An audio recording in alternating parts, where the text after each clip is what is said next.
for making it possible for me to be here. My name is BRUTUS. For the last 25 years, I've lived, I've worked, and I've voted in District 17. For the last 6 years, I've served in Tallahassee as a state legislator representing District 108. In a very partisan legislature, I was able to pass some very significant bills. One was the first clinic ever built in Little Haiti. The second was a bill that allowed undocumented immigrants with cases pending before immigration or USCIS to drive for 2 years. The third one was that Little Haiti had never been in the enterprise zone.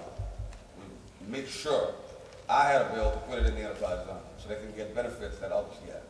And lastly, there's a bill called the Private Enterprise Bill.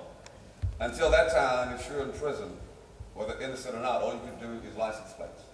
With that bill, you're able to learn computer skills. So if you get out and want to change your life, at least you have a skill. You don't have to go back to a life of crime. I am going to Washington, D.C. because I think in these times, in this troubled times, there's no time for on-the-job training in Washington, D.C. You need to understand the fine points of finance, international finance, globalization, fair trade, free trade, global warming, terrorism.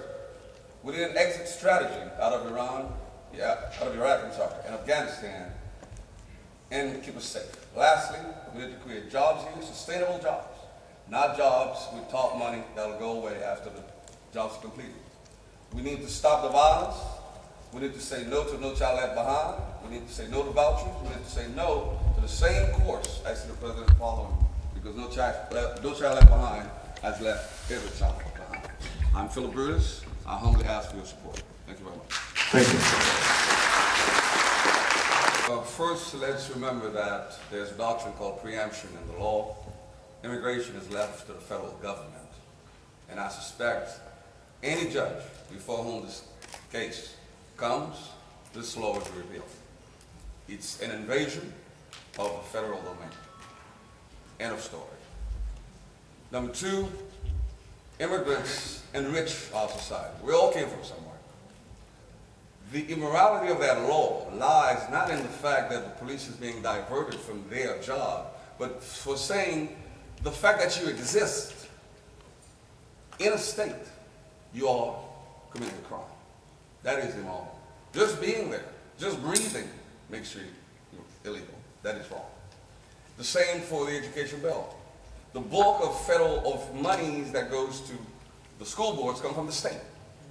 The No Child Left Behind was a fluke, and I disagree with President Obama's direction, because it's basically following No Child Left Behind with a sugar coat on it. It still emphasizes testing to determine who graduates.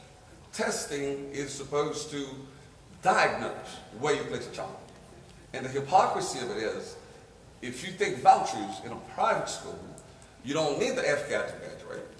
But if you stay in a failing school, you must pass the FCAT. This is hypocrisy. We need to denounce it. It is wrong, it is wrong, it is wrong. And I will not sit here and pontificate about issues that belong in the state government and tell you what I'm going to do in Congress. Congress has very little to do with the way the school boards are run, with the way Tallahassee or the state capitals fund the education system. It's a very minimal amount. I think we need to emphasize life skills. We need to de-emphasize testing, and teach these kids how to behave, how to learn, how to live as decent citizens. Thank you. Thank you, Mr. And I apologize for the housekeeping. We're going to continue with the immigration question. Or Dr. Moise, will you support or oppose the law passed by Arizona? Why or why not? You'll get a chance. Yeah, you'll get a chance. I just took the time. All right, well, take this opportunity. Thank you, thank you. I went to public school. We had no charter schools. I don't believe in charter schools. I think it's a business that some folk have devised to make more money. We didn't have charter school when I was in high school. We had after-school programs. We had better paid teachers. We had parents who were involved in their children's education. Life was not that hard. I blame these parents who are working 2 jobs, 3 jobs, who cannot be there for their kids, who can't go to PTA meetings.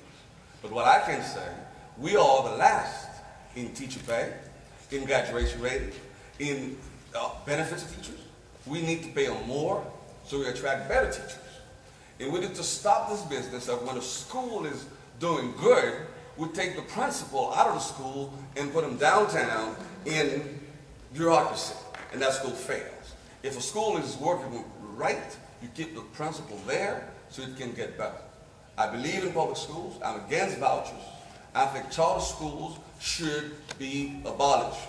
We should take that money and put it back in public school, even though it is kind of a public school being operated with public money, but it's privately run. We need to get the Board of Education back in the business of educating our children, not people who are looking to make a buck in a charter school. It is wrong. It was wrong yesterday. It is wrong today. It's going to be wrong tomorrow. Public school educated me, educated you, and I think I got a very good education out of New York City public schools. And I think we can do the same thing here if we put our mind to it and stop playing games with our children's lives. Thank you.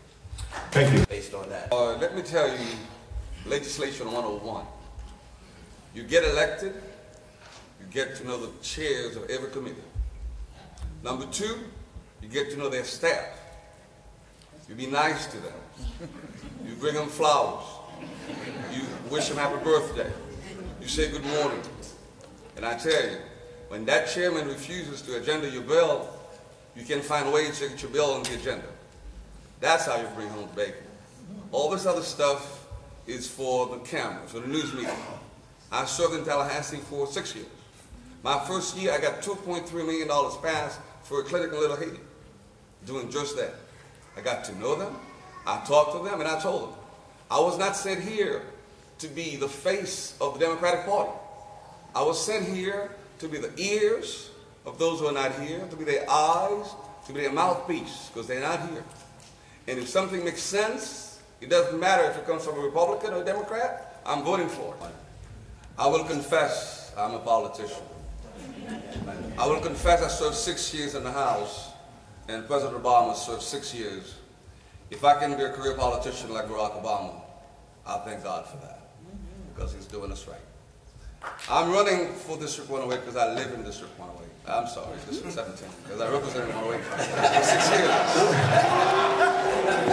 I love District 108. I live in District 108. I still live in District 108. Live in District 17.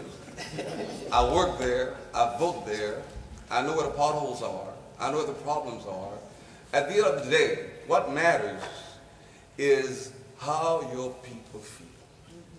What matters is what you do for them. Some folk get elected to get the big head. They see the governors, they see the presidents, they got their pictures, they go around the world pontificating, saying I'm all that. Remember, you only got one vote, your vote. Everybody else's vote got you where you are. And that I never forgot. In Washington, D.C., I'll be working for you. And it takes a politician to understand the gimmicks, the rules, the regulations, the tricks that some of these legislators and chairpersons play. If you don't understand it, you get lost in it. There's no time to learn in Washington, D.C. There's no time to learn the rules. You need to know the rules. You need to know the people. You need to make sure you do your homework. You need to read the bills. You need to read the summaries. You need to vote. And when you speak, you need to make sense. Yes. We need to send somebody to Washington who understands. Who understand finance, international affairs, who understand globalization, who understand terrorism, who understand we have to put an end to war, no more war, out of Iraq, out of Afghanistan, with an exit strategy that protects us all. Thank you, sir. You need a strong man in D.C., and I'm your man, Philip Brutus. Thank you, Mr. Brutus. Back to you. You black, but you know Barack Obama.